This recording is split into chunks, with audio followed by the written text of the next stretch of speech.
French cuisine is simply a broth. This name comes from the verb bouillir, meaning to boil.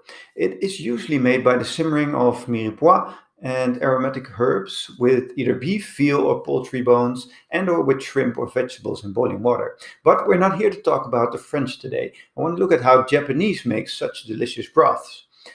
If there's one thing that's big in Japan, it's broth. Japanese cuisine is based on the principles of a balanced diet known as ichiju issai, one soup and one side, or ichiju sansai, one soup and three sides. So, whether you're eating one side or three sides, one thing is for sure, you'll be eating soup with it.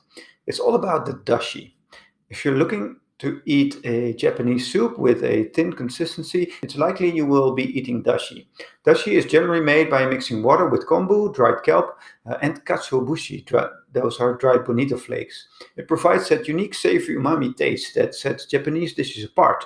There are several Japanese soups that are made with dashi. Shirumono soups. These soups have a dashi base and contain ingredients like shiitake mushrooms and dried baby anchovies or iriko. Then there's ramen. This very popular soup is made with a dashi base. Soy sauce, soybean paste and salt are also added. There's also usually some type of meat flavoring and egg noodles inside the dish.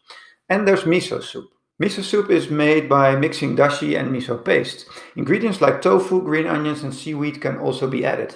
And while these thin soups feature dashi heavily, it can also be added to creamy soups to provide flavoring. Soups like ichiju, that's a cream stew, corn porridge, and kabocha soup have a rich and creamy texture to the cream and use dashi to make the broth. However, dashi is added to provide that authentic taste. In fact, if you try to make any Japanese recipe without dashi, it will not taste as authentic. There's also dashi in other dishes. While dashi is often used in soups, it can also be used in other meals. It is used to flavor meat and noodle dishes such as beef udon, a beef and noodle dish, shabu shabu. That's a hot pot dish containing meat and vegetables, and it can also be used to flavor tofu. So essentially, if you're looking for a Japanese dish that contains dashi, well, let's just say you may be more hard-pressed to find a Japanese dish that doesn't contain dashi. It's a staple of Japanese cooking that is known to give meals their unique flavor. What is your favorite dashi dish? Let me know in the comments.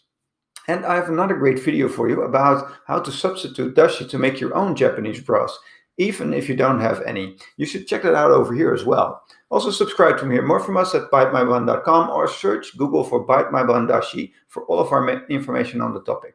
I've been Joost, your host, and thanks so much for watching us.